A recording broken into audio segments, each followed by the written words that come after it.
Silent Hill es una de las sagas más míticas de terror que han habido en los videojuegos, que junto a Resident Evil son los dos grandes pilares de terror que marcaron una época a finales de los años 90 y principios de los 2000, pero con el paso de los años, Silent Hill quedó en el olvido. Debido a que después de la disolución del equipo de desarrollo de los primeros 4 títulos, Konami puso el resto de entregas a cargo de estudios occidentales que nos trajeron juegos irregulares que no estuvieron a la altura de sus predecesores. Y mientras tanto, Resident Evil era cada vez más popular, e incluso teniendo en cuenta sus tropezones, Capcom supo reinventarse con títulos como Resident Evil 7, que le daba un aire fresco a la saga con su perspectiva en primera persona a la vez que traía de vuelta el enfoque al terror, y además, a su vez, fueron sacando remakes excelentes de sus entregas originales, dejando a los fans más que satisfechos.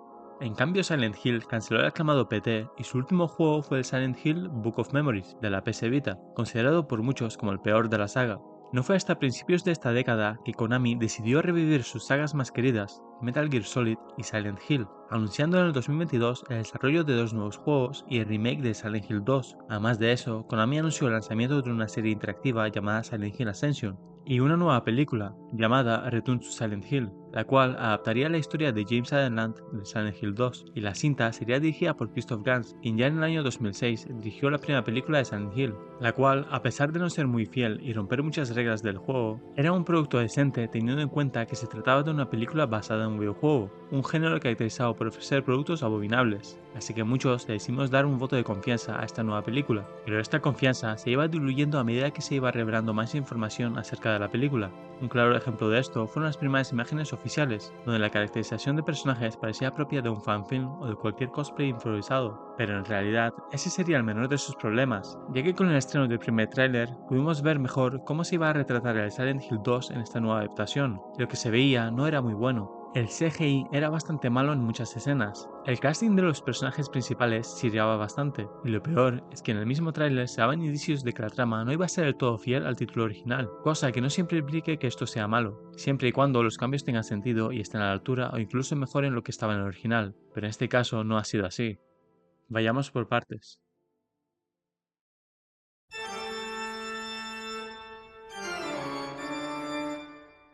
En este review hablaré de spoilers tanto del videojuego como de la película. El juego ha salido hace más de 25 años y el remake hace ya otros dos más, así que no debería haber mucha queja. Y además, la historia es bastante conocida en la comunidad de los videojuegos, y en cuanto a la película, basta con deciros que no merece la pena verla, y que en cualquier spoiler acerca de ella es en realidad un ahorro a vuestra salud mental.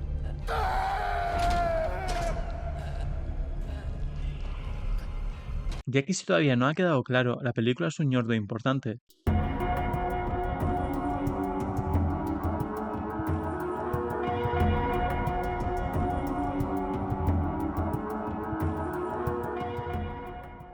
Como adaptación es nefasta, cargándose las motivaciones de muchos personajes, cambiándoles el origen, llevando la trama de subtramas irrelevantes, a la vez que recorta la trama original, e incluso fusionando varios personajes en uno mismo, pero no en la misma manera en la que lo hacía por ejemplo la serie de HBO de Chernobyl, donde varios científicos reales y sus acciones eran representados por un solo personaje, por el afán de hacer la historia menos convulsa y más cinematográfica, sino que aquí aparecen todos los personajes, pero se nos revela que en realidad son diferentes representaciones psicológicas de uno mismo, cosa que es sumamente estúpida. Y más estúpida es la razón por la que se ha tomado esta decisión. You know, it's interesting because plenty of people who has played the game didn't realize that actually Maria and Angela are another representation of Mary, and they have not also understood that the monster themselves Ujú. are different representation of the girl. You know, I like that. I like the fact that the obsession of James for Yo honestamente no sé qué clase de porro se estaba fumando Gans cuando estaba escribiendo el guión, porque esto literalmente no es así en el juego, y los propios desarrolladores confirmaron en varias ocasiones que tanto Angela, Eddie y Laura son personas reales y no representaciones de Silent Hill. Y de hecho, están ahí para servirle a James de contraste con su historia, dándole más profundidad al trasfondo de Silent Hill. A la vez que vamos descubriendo que tanto Eddie como Angela tienen dramas personales y secretos que les atormentan, vamos sospechando de James, y la razón por la que ha sido llamado a la ciudad. Imprimir a Laura, Angela y Mary en un solo personaje no tiene mucho sentido, y eso sin mencionar lo pésimamente que se nos revela esta información. Silent Hill 2 no es una historia complicada. En esencia, trata de un hombre que recibe una carta de su mujer 3 años después de su fallecimiento. en la que menciona que le está esperando en su lugar especial. Este hombre, llamado James Sutherland, va a la ciudad en su búsqueda. Ahí se topa con un montón de monstruos y cosas bastante chungas, y mientras anda investigando se encuentra con varios personajes, los cuales también han sido llamados por la ciudad. Uno de ellos es Angela, una mujer que está ahí en busca de su madre, y después está Laura, que es una niña tocahuevos, y Eddie, un tipo bastante obeso que anda vomitando por los baños y no deja de comer. Además, James también conoce a María, una mujer muy parecida a su difunta esposa que le acompaña a lo largo de una buena parte del juego. María es una representación idealizada de Mary, viste con ropa más llamativa, es más coqueta y directa, y está ahí para distraer y atrapar a James. James descubre que Eddie está en la ciudad porque ha matado a varias personas que en el pasado le hacían bullying, como por ejemplo su vecino y su perro, y Angela mató a su padre y a su hermano porque durante años abusaban de ella. Y la única persona que no cumple con este perfil de persona trastornada es Laura, que está ahí simplemente buscando a Mary, a quien habría conocido cuando ambas coincidieron en el hospital. Y ella no percibe ningún tipo de monstruo en la ciudad, porque aquellos monstruos son representaciones psicológicas de los personajes, y al ser una niña no tendría este tipo de traumas que tiene el resto de personajes, los cuales la ciudad usa para atormentarlos. Llegado a un punto, Eddie y James se enfrentan, y James acaba matando a Eddie. Escena que es muy importante porque a pesar de que James se estaba defendiendo, se siente muy mal de haber matado a Eddie, reflejando esto el tipo de persona que es, lo cual por cierto no sale en la película. En la película, Eddie solo sale en una escena y después desaparece al completo, lo cual es un error el cual comentaré más adelante. James viaja hasta el Hotel Lakeview, lugar donde se hospedaban cuando hicieron su viaje a Silent Hill él y su mujer, y ahí, a través de una cinta VHS, descubre la verdad. James mató a su mujer, porque estaba cansado de la situación en la que estaba forzado a estar. Su mujer discutía constantemente con él, estaba frustrado sexualmente y quería recuperar su vida. Por ello, mató a Mary asfixiándola con una almohada. Pyramid Head es una representación de su culpa que está ahí para castigarle por ello. Una vez que James acepta lo que ha hecho y le hace frente, Pyramid Head muere empalándose a sí mismo. James tiene su encuentro final con María, donde su apariencia es idéntica a Mary, y donde ella desesperadamente le pide a James que se quede con ella. Obviamente James no cede y la cosa a escopetazos.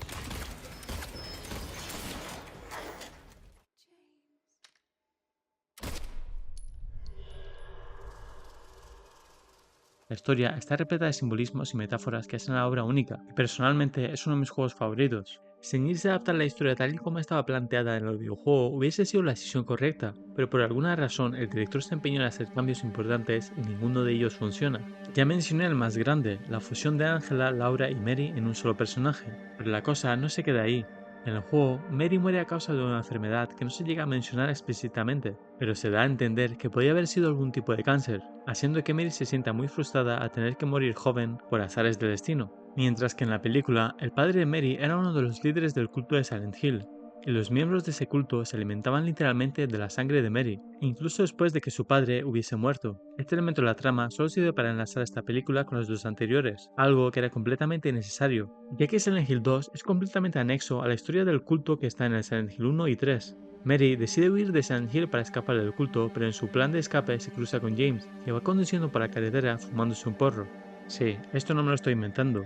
Después de casi atropellar a Mary, James se disculpa y le ayuda a recoger sus cosas, pero debido a esto, Mary pierde el autobús que la llevaba fuera de la ciudad, y en vez de esperar al siguiente autobús, ambos deciden irse a tomar algo juntos, comienzan una relación amorosa y se mudan a Silent Hill. Esto, además de no estar en el juego, donde James se encuentra en mitad de la ciudad sin más, es lo más retrasado de la película, donde se demuestra que Mary está sufriendo de algún tipo de deficiencia mental. Porque me estás diciendo que estás huyendo de una secta satánica que se nutre de ti a base de beberse tu sangre y cancelas tu vida de la ciudad porque te cruzas con un pintor poreta que casi te atropella. Lo peor de esto no es solo que esta escena es completamente innecesaria, sino es que además da pie a unos flashbacks que están esparcidos por toda la película. Flashbacks que no aportan realmente nada y que solo están en la película como relleno y explicación de la subtrama del culto, cortando metraje del juego y obligando al director a obviar cosas más importantes de la trama original, haciendo que la película se sienta roseada a la vez que aburrida. Otra cosa que también les molesta son las constantes llamadas de la psicóloga de James, porque esta es otra. En la cinta hay una parte en la que James se despierta en un hospital psiquiátrico donde la psicóloga directamente explica en voz alta que James está en un trance desde la muerte de Mary,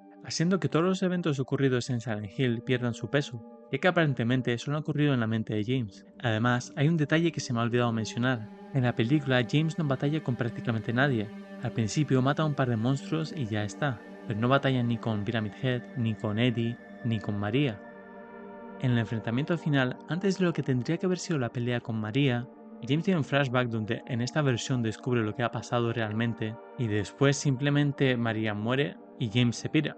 y acto seguido obtenemos lo que vendría a ser el final en el agua, donde James muere ahogado después de lanzarse en su vehículo al lago. Pero antes del cierre de la película hay una especie de epílogo con un final feliz, donde supongo que James ha viajado al pasado o está en un sueño o algo por el estilo, donde se reúne con Mary.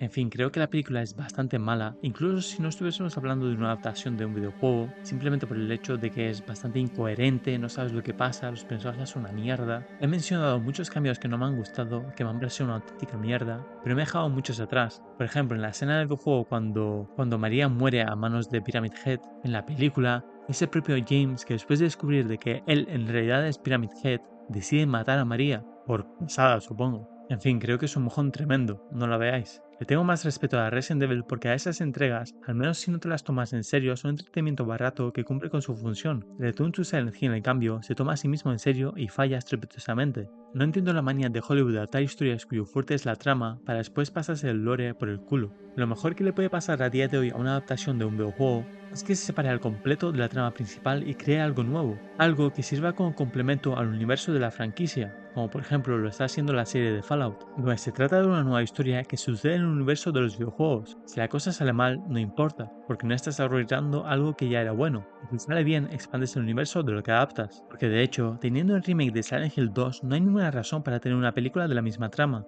ya que ahí mismo tienes la mejor experiencia cinematográfica que puedes tener de ese juego. Si te ves todas las escenas recortadas de Silent Hill 2 Remake, vas a estar mucho más satisfecho que viendo la película, la cual te va a dejar con ganas de cagarte encima del director. En fin, lo voy a ir dejando por aquí.